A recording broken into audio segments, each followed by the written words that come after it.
रमजान का महीना चल रहा है। रमजान के इस पाक महीने में पाकिस्तान और अफगानिस्तान, दो मुस्लिम मुल्कों की लड़ाई दुनिया को हैरान कर रही है। लड़ाई भी ऐसी वैसी नहीं, दोनों के बीच खूनी संघर्ष जारी है। पाकिस्तान ने तो हद ही कर दी। 16 तारीख की रात अफगानिस्तान पर ऐसा हमला किया, हर तरफ खून ही खून, हर तरफ कोहराम मच गया। हर कोई हैरान है, हर कोई परेशान है। रमजान का महीना और अपने ही मजहब के सैकड़ों लोगों का कत्लेआम। ऐसा ऑर्डर सिर्फ मुनीर जैसा पाकिस्तानी जनरल ही दे सकता है, जो खुद को खुदा का बंदा कहता है। मुल्ला मौलानाओं की बात पर अमल करने का दावा करता है, लेकिन सवाल है कि रमजान में पड़ोसी अफगानिस्तान पर हमले का फतूर मुल्ला मुनीर के दिमाग में आया कहां से? क्या उसे यह सलाह किसी मजहबी गुरु ने दे दी? काबुल में 400 से ज्यादा बेगुनाहों का खून बहाकर मुनीर खुद को क्या साबित करना चाहता है? 16 मार्च की तारीख, ईद में महज 4 दिन बाकी। अल्लाह की इबादत और ईद की तैयारियों के बीच मुनीर ने ऐसा खूनी ऑर्डर जारी कर दिया कि पूरा काबुल दहल गया। जानकारी के अनुसार रात 9:30 बजे के करीब पाकिस्तानी वायुसेना ने अपने जैप-17 और F-16 विमानों से काबुल में हमला किया। इस हमले में अफगानिस्तान की रक्षा मंत्रालय के पास रिहायशी इलाके, खुफिया एजेंसी, GDI के हेडक्वार्टर के पास रिहायशी इलाके, राष्ट्रपति भवन के पास रिहायशी इलाके और काबुल एयरपोर्ट के पास पुराने नाटो बेस में बने 2000 बेड वाला सरकारी अस्पताल शामिल था। अब इसे मुनीर फौज की चूक कहें या कुछ और, अब बेहद खास लोकेशन से सटा रिहायशी इलाका दहल उठा।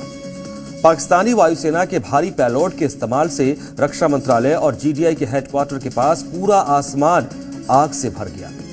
राष्ट्रपति भवन के पास के रिहायशी इलाके में भी आग की लपटें उठी। काबुल के पार की सनाई कोचक इलाके में अस्पताल पर बमबारी के बाद पूरा अस्पताल आग के गोले की तरह धधकने लगा। कुल 23 मिनट में काबुल के 5 जगहों पर पाकिस्तानी सेना द्वारा बमबारी की गई। इस बमबारी में 400 से ज्यादा लोगों की मौत की खबर है। 250 से अधिक लोग इस बमबारी में घायल हो चुके हैं अब तक। तो काबुल के अलावा पाकिस्तानी सेना ने अफगानिस्तान के नंगरहार प्रांत में भी बमबारी की।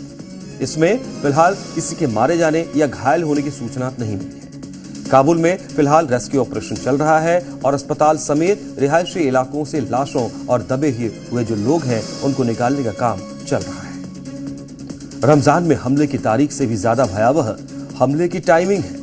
आप सोचिए, रात के वक्त जब लोग रोजा इफ्तारी निपटाकर नमाज पढ़कर सो रहे थे या सोने की तैयारी में थे, तभी पाकिस्तानी एयरफोर्स के फाइटर जेट्स आसमान में मंडराने लगे, बम बरसाने लगे। दुनिया भर में सबसे ज्यादा चर्चा अस्पताल पर हुए अटैक की हो रही है। हर कोई पाकिस्तान की इस नापाक हरकत की आलोचना कर रहा है। बताया जा रहा है वो काबुल का एक मुख्य नशा मुक्ति वाला अस्पताल था। 2000 बेड वाले इस अस्पताल में उस वक्त सैकड़ों की तादाद में मरीज भर्ती थे। अस्पताल पर बमबारी में पूरी बिल्डिंग तबाह हो गई। आसपास की कई इमारतें भी ध्वस्त हो चुकी हैं। हमले की तस्वीरें पूरी दुनिया में वायरल हो रही है। हर तरफ पाकिस्तान की थू-थू हो रही है। हमला कर दिया, रमजान में खून की होली खेली। अब पाकिस्तान की मुनीर ये सफाई देती नजर आ रही है। सेना, पाकिस्तान की सेना कह रही है अस्पताल पर हमले की बात गलत है। उसने काबुल के पास आतंकी ठिकानों को निशाना बनाया था, लेकिन तस्वीरें झूठ नहीं बोली। अफगानिस्तान पर हुए पाक हमले की तस्वीरें पाकिस्तान के झूठ का पर्दाफाश कर रही हैं। पाकिस्तान के इस अमानवीय कार्रवाई का सबूत पेश कर रही हैं, जिसने काबुल के अस्पताल में लाशों का अंबार लगा दिया है। तालिबान सरकार ने इस हमले को मानवता के खिलाफ अपराध बताया है। पाकिस्तानी वायुसेना की इस करतूत को तालिबान सरकार ने न सिर्फ अमानवीय बताया, बल्कि पाकिस्तान पर अफगान एयर स्पेस पर अंतर्राष्ट्रीय कानूनों के उल्लंघन का भी आरोप लगाया है। अफगानिस्तान की धरती पर पाकिस्तान के हमले में आम नागरिकों की जान गई है। यह हमले पड़ोसी देशों के साथ अच्छे संबंधों के सिद्धांतों के बिल्कुल खिलाफ है, अंतर्राष्ट्रीय कानून का उल्लंघन है और ये किसी भी तरह से न्यायोचित नहीं है। अफगानिस्तान की धरती पर पाकिस्तान के हमले में आम नागरिकों की जान गई है। यह हमले पड़ोसी देशों के साथ अच्छे संबंधों के सिद्धांतों के बिल्कुल खिलाफ है, अंतर्राष्ट्रीय कानून का उल्लंघन है और ये किसी भी तरह से न्यायोचित नहीं है। अफगानिस्तान पर पाकिस्तान के इस हमले पर भारत के विदेश मंत्रालय ने भी बयान जारी किया है। भारत ने अफगानिस्तान की राजधानी काबुल में उम्मीद एडिक्शन ट्रीटमेंट हॉस्पिटल पर हुए हवाई हमले की कड़ी निंदा की। इस हमले को बर्बर और कायरतापूर्ण बताया है। एमईए ने कहा, यह हमला पूरी तरह अस्वीकार्य है क्योंकि अस्पताल किसी भी हाल में सैन्य लक्ष्य नहीं हो सकता। 16 मार्च की रात काबुल के उम्मीद एडिक्शन ट्रीटमेंट हॉस्पिटल पर किए गए बर्बर हवाई हमले की भारत स्पष्ट रूप से निंदा करता है। ये एक कायरतापूर्ण और अकल्पनीय हिंसा का कार्य है जिसने एक ऐसे स्थान पर बड़ी संख्या में आम नागरिकों की जान ले ली है जिसे किसी भी तरह सैन्य लक्ष्य नहीं कहा जा सकता। पाकिस्तान अब इस नरसंहार को सैन्य अभियान का रूप देने की कोशिश कर रहा है। विदेश मंत्रालय ने आगे कहा, अंतर्राष्ट्रीय समुदाय को इस अपराध के दोषियों को जवाबदेह ठहराना चाहिए और ये सुनिश्चित करना चाहिए कि पाकिस्तान द्वारा अफगानिस्तान में आम नागरिकों को निशाना बनाने की घटनाएं तुरंत बंद हो।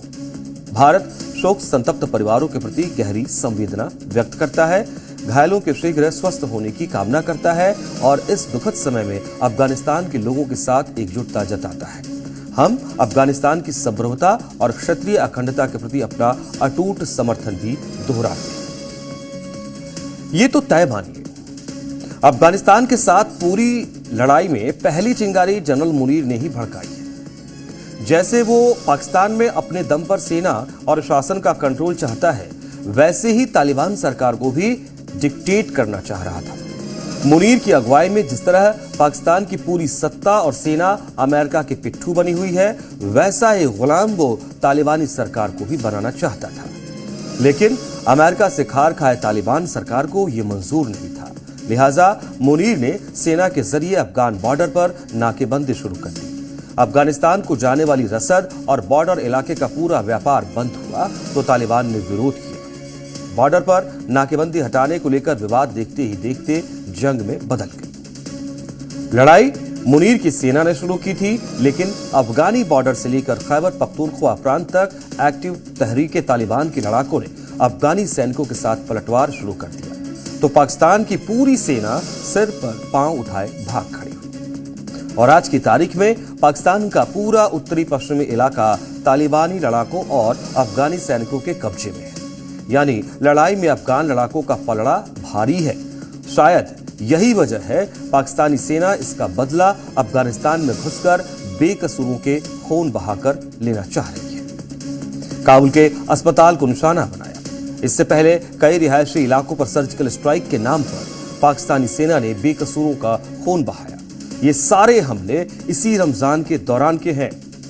रमजान के पाक महीने में अपने पड़ोसी मुस्लिम मुल्क में खून बहाकर पाकिस्तान क्या साबित करना चाहता है? खुद को इस्लाम का रहनुमा साबित करने वाला आर्मी चीफ असीम मुनीर अब कौन सा धार्मिक पहचान हासिल करना चाहता है? ये समझ से परे है। और अब देशकाल की अगली स्टोरी का रुख करते हैं, विश्लेषण की शुरुआत करते हैं। मिडिल ईस्ट के महाजंग इस वक्त जिस हॉर्मुज स्ट्रेट को लेकर तनातनी चरम पर है, अमेरिका किसी भी कीमत पर इस पर कब्जा चाहता है। हमने आपको कल बताया था कैसे अमेरिका हॉर्मुज स्ट्रेट को दुनिया की राजनीति का बड़ा मुद्दा बनाने में जुटा है। दुनिया के देशों को इस मसले पर साथ आने की अपील कर रहा है। वहीं दूसरी तरफ ईरान किसी भी कीमत पर हॉर्मुज स्ट्रेट पर अपना दबदबा कायम रखना चाहता है। ईरानी सेना का फुल फोकस हॉर्मुज स्ट्रेट पर है। इस क्षेत्र को ईरान ने घेर रखा है। इधर से गुजरता कोई भी जहाज हो या किसी भी तरह की हलचल हो, वो खतरे से खाली नहीं। हालात ऐसे हैं कि हॉर्मुज पर कब्जा ही महाजंग में हार जीत पर फाइनल फैसला तय करेगा। अब ऐसी हालत में जब भारत के जहाज हॉर्मुज से गुजरे तो यह दुनिया की सबसे बड़ी खबर बनी। एक नहीं, भारत के 2 जहाज हॉर्मुज स्ट्रेट को पार करके देश आ चुके हैं। तीसरा जहाज आ रहा है।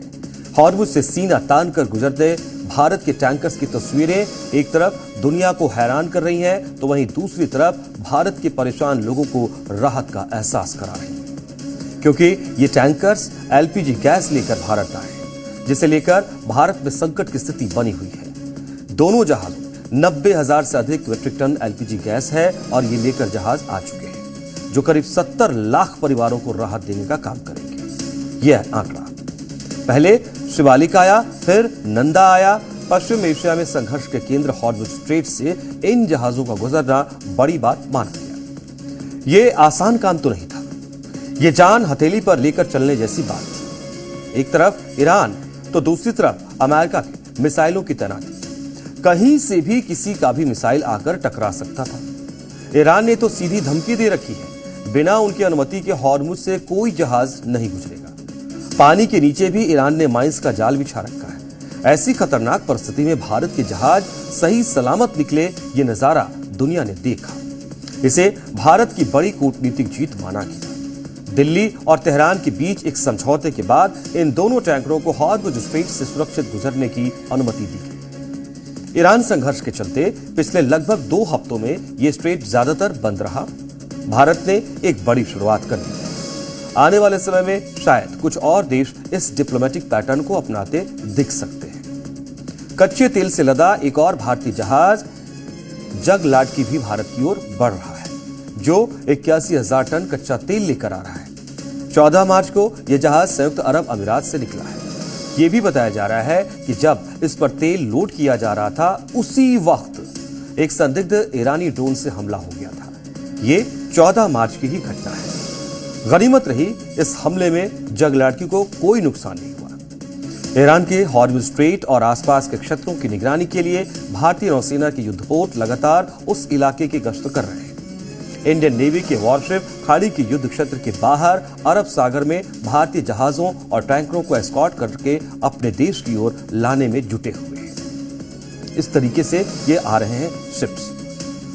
कच्चे तेल के साथ सुरक्षा के घेरे में ये जहाज अपने देश की ओर बढ़ रहा है और इसके सारे भारतीय नाविक सुरक्षित हैं। इस वक्त भारतीय ध्वज वाले 22 जहाज हॉर्मुज स्ट्रेट के पश्चिम में पारस की खाड़ी में मौजूद हैं, जिन पर 611 भारतीय नाविक सवार हैं। अब आगे इनकी सकुशल वापसी की कूटनीतिक तैयारी पर काम हो रहा है। बहुत जल्द शुभ समाचार मिल सकता है। भारत में गैस और तेल संकट के लिए भी यह राहत देने वाली बात है। इस वक्त जो भारत की 2 जहाज शिवालिक और नंदा देवी यहां आए हैं, इनसे कितने सिलेंडर भर पाएंगे, अब ये भी जाना। एक घरेलू सिलेंडर में 14.2 किलो गैस आती है। दोनों जहाजों से 93,000 मीट्रिक टन एलपीजी भारत पहुंची है। दोनों जहाजों की गैस से करीब 68 लाख सिलेंडर भरे जा सकेंगे। 68 लाख सिलेंडर, यानी 68 लाख परिवारों को यह सिलेंडर राहत देने का काम करेंगे। ये सिर्फ सिलेंडर नहीं, राहत। और अब आज की तीसरी स्टोरी, और बात करेंगे ईरान और अमेरिका इजराइल के बीच झगड़े की मुख्य वजह की, यानी परमाणु वाले खतरे की। जिस परमाणु खतरे को सामने रखते हुए अमेरिका और इजराइल ने जंग की शुरुआत की, उस मुख्य मुद्दे पर ही कुछ बड़ा हासिल होता नहीं नजर आ रहा। 18 दिन की जंग में अमेरिकी सेना अब तक फेल, या यूं कहिए हर मोर्चे पर बैकफुट पर दिख रही है। अमेरिका, इजराइल की साझी सेना और सीक्रेट एजेंट्स उस यूरेनियम को अभी तक नहीं ढूंढ पाए जिसे खत्म करने के लिए हमले शुरू किए गए। अब अमेरिका के पास क्या सैन्य ऑपरेशन रह गया है? अमेरिका के डिफेंस एक्सपर्ट अब किस तैयारी में है? जानने के लिए देखिए हमारी ये खास रिपोर्ट।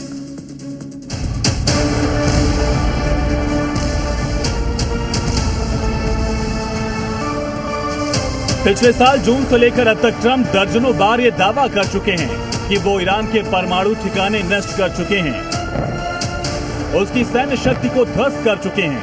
तो फिर ईरान में इतनी पावर कहां से बची है कि उसके पलटवार झेलना भी अमेरिकी सेना के लिए मुश्किल हो रहा है। और इतने दिन में अमेरिका इजराइल की साझी सेना और सीक्रेट एजेंट्स उस यूरेनियम को आखिर ढूंढ क्यों नहीं पाए जिसे खत्म करने के लिए हमले शुरू किए गए। ना यूरेनियम मिला, ना एटम बॉम्ब। ट्रंप नेतन्याहू के सारे जुगाड़ फेल। टाइम्स ऑफ इजराइल की रिपोर्ट के अनुसार जब पिछले जून में अमेरिका और इजराइल ने ईरान के 3 मुख्य परमाणु ठिकानों पर बमबारी की थी, तो माना जाता था कि उस समय तेहरान के पास लगभग 440 किलोग्राम 60% एनरिच्ड यूरेनियम था। यह यूरेनियम का वो प्रकार होता है जिससे बेहद कम समय में परमाणु बम बनाया जा सकता है। लेकिन सूचना के बाद दोनों देशों की सेना ईरान के आगे क्यों नाकाम है? अंतर्राष्ट्रीय परमाणु ऊर्जा एजेंसी के प्रमुख राफेल ग्रॉसी ने पिछले हफ्ते कहा था कि 60% एनरिच्ड यूरेनियम का लगभग आधा हिस्सा इस्फहान परमाणु ठिकाने पर एक सुरंग में जमा था। इस महीने की शुरुआत में एक रिपोर्ट में कहा गया था कि अमेरिका का मानना है कि वहां एक बहुत ही सकरा एंट्री पॉइंट है जिसके जरिए उस सामग्री को निकाला भी जा सकता है। लेकिन सवाल ये कि इस्फहान के परमाणु सेंटर के सक्रिय रास्ते तक अमेरिकी सेना पहुंचे कैसे? 18 दिन की जंग में अभी तक तो हमले हवाई हुए हैं और ये काम बिना जमीनी मिलिट्री ऑपरेशन के जरिए संभव नहीं है।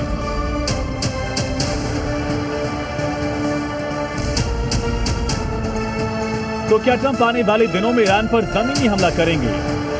इस सवाल पर एक सुझाव नेटो के कोर कमांडर जेम्स ने दिया है। उनके मुताबिक ईरान के यूरेनियम पर कब्जा करने के लिए बहुत बड़े ऑपरेशन की जरूरत होगी। इनके मुताबिक इतिहास का सबसे बड़ा स्पेशल फोर्स ऑपरेशन हो सकता है। इसमें 1000 से ज्यादा सैन्य कर्मियों को मौके पर मौजूद रहना होगा।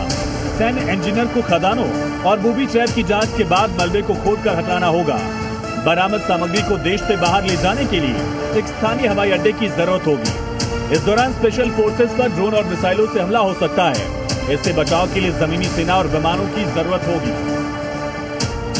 जेम्स ने ईरान से यूरेनियम छीनने का फॉर्मूला बता तो दिया, लेकिन ट्रंप का दम इसमें भी आड़े आ रहा है। वो न सिर्फ नेटो का मतलब अमेरिका की सेना समझते हैं, बल्कि नेटो के सदस्य देशों को अपने इशारे पर नचाने की फितरत की वजह से उनका समर्थन खो चुके हैं। तो क्या अकेले अमेरिकी सेना में इतनी हिम्मत है कि वो ईरान के परमाणु ठिकाने पर जाए और जैसा नेटो के पूर्व कमांडर ने सुझाया वैसा ऑपरेशन कर सके? मौजूदा स्थिति में तो ये मुमकिन नहीं लग रहा। ब्यूरो रिपोर्ट, जी मीडिया। मिडिल ईस्ट आज एक बार फिर ईरान अमेरिका इजरायल युद्ध की जंग की आग में जल रहा है। हालांकि यह इलाका दशकों से जंग, तनाव और सत्ता संघर्ष का केंद्र रहा है, लेकिन अब इस संघर्ष ने एक ऐसे देश को अपनी चपेट में लेना शुरू कर दिया है जिसे अब तक शांति, समृद्धि और सुरक्षा का प्रतीक माना जाता था। वो देश है यूएई यानी संयुक्त अरब अमीरात, जहां दुनिया भर के लोग बसते हैं। रोशनी से जगमगाती इस देश के शहरों की लग्जरी लाइफस्टाइल, बुर्ज खलीफा जैसी गगनचुंबी इमारतें और जीरो क्राइम रेट हमेशा से दुनिया को अट्रैक्ट करती रही है। इसके साथ ही तेल और गैस की दौलत पर खड़ा यह देश दुनिया का एक बड़ा फाइनेंशियल हब भी है। एक ऐसा टैक्स हेवन जहां निवेशक भरोसा करते हैं, एक ऐसा ट्रांजिट पॉइंट जहां से दुनिया जुड़ती है और एक ऐसा सुरक्षित ठिकाना जहां लाखों करोड़ों लोग अपने भविष्य के सपने लेकर आते हैं। ऐसे में यह समझना जरूरी है कि ईरान, अमेरिका और इजरायल से बदला लेने के लिए यूएई को लगातार टारगेट क्यों किया जा रहा है। क्या सिर्फ इसलिए क्योंकि यूएई मौजूदा जंग में अमेरिका और इजरायल की मदद कर रहा है? क्या फिर यह सब सिर्फ एक बड़ी जियोपॉलिटिक्स का हिस्सा है? या ईरान यूएई पर हमले कर पूरी दुनिया को कोई बड़ा संदेश देने की कोशिश कर रहा है? यह समझना जरूरी है। मिडिल ईस्ट में तनाव अब उस खतरनाक मोड़ पर है जहां से वापसी की राह मुश्किल नजर आ रही थी, कम से कम जल्द तो। ईरान लगातार हर उस देश पर मिसाइलें दाग रहा है जिन्होंने जंग में अमेरिका और इजरायल की किसी भी तरह से मदद की है। लेकिन ईरान ने यूएई को अपना सबसे आसान शिकार बना लिया है। आखिर ऐसा क्यों? इसके लिए आपको इन दोनों देशों के भूगोल को समझना होगा। समझिए, पहली बड़ी वजह यूएई की लोकेशन है। दरअसल हॉर्मुज जलडबरू मध्य के पास से दुनिया की ऊर्जा सप्लाई का ये एक बड़ा रास्ता है और यहां किसी भी तरह का तनाव ग्लोबल ऑयल मार्केट को प्रभावित कर सकता है। इसलिए यूएई पर हमला सिर्फ एक देश पर हमला नहीं, बल्कि वैश्विक अर्थव्यवस्था को प्रभावित करने का संकेत दे रहा है। दूसरी वजह, दोनों देशों के बीच की पूरी दूरी। फारस की खाड़ी में स्थित यूएई और ईरान की समुद्री सीमाओं के बीच की दूरी सिर्फ 54 से 95 किलोमीटर है। यानी दोनों देश भौगोलिक रूप से एक दूसरे के बेहद करीब हैं और कुछ जगहों पर यह दूरी और भी कम हो जाती है। अगर खासतौर पर दुबई और ईरान के बंदरगाह शहर बंदर अब्बास के बीच की बात कर ले हम, तो प्रमुख समुद्री व्यापार मार्ग की यह दूरी लगभग 240 किलोमीटर मात्र है। चौथी बड़ी वजह है दोनों देशों के बीच की हवाई दूरी। यूएई और ईरान के बीच सीधी हवाई दूरी महज 240 से 260 किलोमीटर के आसपास ही है, जिससे ईरान के लिए अपने किसी भी रेंज की मिसाइल या हथियार को यूएई पर लॉन्च करना आसान हो जाता है। यानी कुल मिलाकर देखा जाए तो यूएई और ईरान के बीच दूरी इतनी कम है कि यह क्षेत्र न सिर्फ व्यापार के लिए बल्कि सैन्य और रणनीतिक दृष्टि से भी बेहद संवेदनशील बनता है। लेकिन मौजूदा तनाव के माहौल में ईरान के लिए संयुक्त अरब अमीरात पर हमले करना बहुत आसान नजर आता है, जिसका नतीजा है कि वो अमेरिका से बदला लेने के लिए वहां स्थित अमेरिकी आर्मी बेस और एम्बेसी जैसे अन्य इंफ्रास्ट्रक्चर को अपना सॉफ्ट टारगेट नहीं बल्कि हाई वैल्यू स्ट्रेटेजिक टारगेट बना रहा है और हिट कर रहा है। आसमान से बरसते ड्रोन, मिसाइलों और रॉकेट के बीच यूएई ने न सिर्फ अपने देश के लोगों बल्कि अपने यहां रह रहे दुनिया भर के लोगों की सुरक्षा का भरोसा दिया है। यूएई को अपनी सैन्य ताकत पर पूरा भरोसा है। यूएई के इस भरोसे को समझने के लिए आपको यूएई की रक्षा ताकत को समझना होगा। Advance air defence system. UAE के पास बहुस्तरीय एयर डिफेंस सिस्टम है जिसमें पैट्रियट और थार्ड जैसी मिसाइलें शामिल हैं जो बैलिस्टिक मिसाइलों और ड्रोन को रोकने में सक्षम है। Modern air force. यूएई के पास F-16 फाइटर जेट, मिराज 2000 और अमेरिकी सहयोग के साथ उन्नत हवाई क्षमताएं हैं। टेक्नोलॉजी और हथियार। यूएई अपनी रक्षा जरूरतों के लिए अत्याधुनिक हथियारों का उपयोग करता है। एक बड़ी बात यह भी है कि यूएई अपनी रक्षा जरूरतों के लिए दूसरे देशों पर निर्भरता कम करने के लिए खुद के रक्षा उपकरणों को विकसित करने पर ज्यादा जोर देता है। Modern policing system. यूएई में रहने वाले लोगों की सुरक्षा केवल सेना पर निर्भर नहीं होती बल्कि सख्त कानून और तेज पुलिसिंग भी इसमें मददगार होती है। कानून व्यवस्था और किसी आपात स्थिति से निपटने के लिए यूएई पुलिस के पास इलेक्ट्रिक, लग्जरी और टैक्टिकल मॉडल की कार होती हैं जिनमें बुगाटी, टेस्ला और लैम्बोर्गिनी जैसी कार भी शामिल होती है। Critical infrastructure. यूएई ये अच्छी तरह जानता है कि दुश्मन के लिए उसका असली लक्ष्य उसके शहर और आर्थिक ढांचा हो सकते हैं जैसे airport, ship port, oil facility, financial centre. इसीलिए इन जगहों पर अतिरिक्त सुरक्षा, इसके अलावा इमरजेंसी रिस्पांस सिस्टम और स्पीड रिकवरी मैकेनिज्म मौजूद होता है ताकि हमला होने की सूरत में तुरंत रिस्पॉन्ड किया जा सके और हालात को जल्द ही सामान्य किया जा सके। यानी कह सकते हैं कि यूएई का मॉडल सिर्फ ताकत पर नहीं बल्कि स्मार्ट रणनीति पर आधारित है। वो न तो ईरान के दबाव में झुकता है और न ही खुद को खुली जंग में झोंकता है। असल में यूएई की सुरक्षा 3 चीजों पर टिकी है: मजबूत डिफेंस, अमेरिकी समर्थन और संतुलित कूटनीति। इसी संतुलन की वजह से लगातार खतरे के बावजूद भी यूएई अपने देश और वहां रहने वाले करोड़ों लोगों को सुरक्षित बनाए रखने में कामयाब नजर आता है। तो तमाम मुद्दों का विश्लेषण सही तरीके से बहुत सारी नई जानकारियों के साथ आपके सामने हमने रखा है। हमारा शो कैसा लगा हमें बताइएगा और सोमवार से शुक्रवार रात 7:50 पर हमारे साथ जुड़िए और जरूर देखिए देशकाल। नमस्कार।